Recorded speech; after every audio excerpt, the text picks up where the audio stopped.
HIV রুখতে ভূমিকা পালন করতে পারে শিক্ষক শিক্ষিকারা।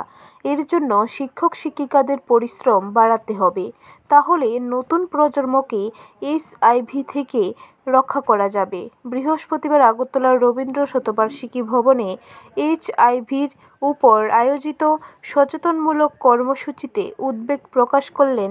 এ কথা বললেন মুখ্যমন্ত্রী ডক্টর মানিক সাহা।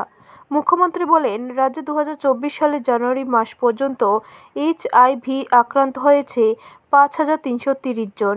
এর মধ্যে পুরুষ 4,295 জন এবং মহিলা রয়েছে 1,033 জন। ছাত্রছাত্রীর সংখ্যা হয়েছে 558 জন। প্রতি মাসে 150 থেকে 200 জন এইচআইভিতে আক্রান্ত হচ্ছে। বিশেষ করে উদ্বেগজনকভাবে যেহেতু আক্রান্তের সংখ্যা বেড়ে চলেছে, তাই মুখ্য ভূমিকা পালন করতে পারে বিদ্যালয়ের শিক্ষক শিক্ষিকারা। যে আজকে এখানে অ্যাওয়ারনেস প্রোগ্রাম, আমি প্রথমেই ওনাদেরকে ধন্যবাদ দেব যে এই ধরনের একটা প্রোগ্রামের আয়োজন করেছেন। এবং আমরা একটা সময়ে, আমার মনে আছে এখনো,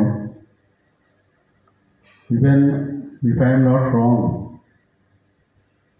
70 দশকে থেকেই আমরা জানতাম যে নর্থ ইস্ট জোনের মধ্যে মণিপুরে এই এইডস সবচেয়ে বেশি, এবং আমরা খুব আতঙ্কে থাকতাম।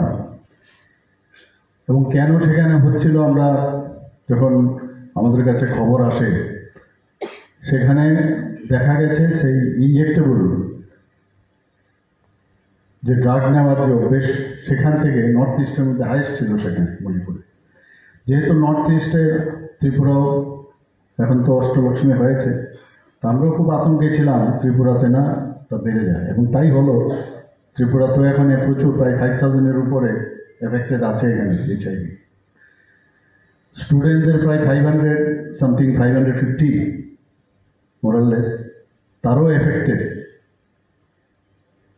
তো এইরকম একটা বিভীষিকাময় একটা সিচুয়েশন এখন তৈরি হয়েছে। আমরা যদি ভাবি ঠিক আছে ওরা এফেক্টেড হয়েছে, দে আর দ্য ভিকটিমস, এবং তাদের প্রতি আমাদের সমবেদনা থাকা উচিত, তাদেরকে তিরস্কার না করা। ব্যুরো রিপোর্ট, খবর ত্রিপুরা।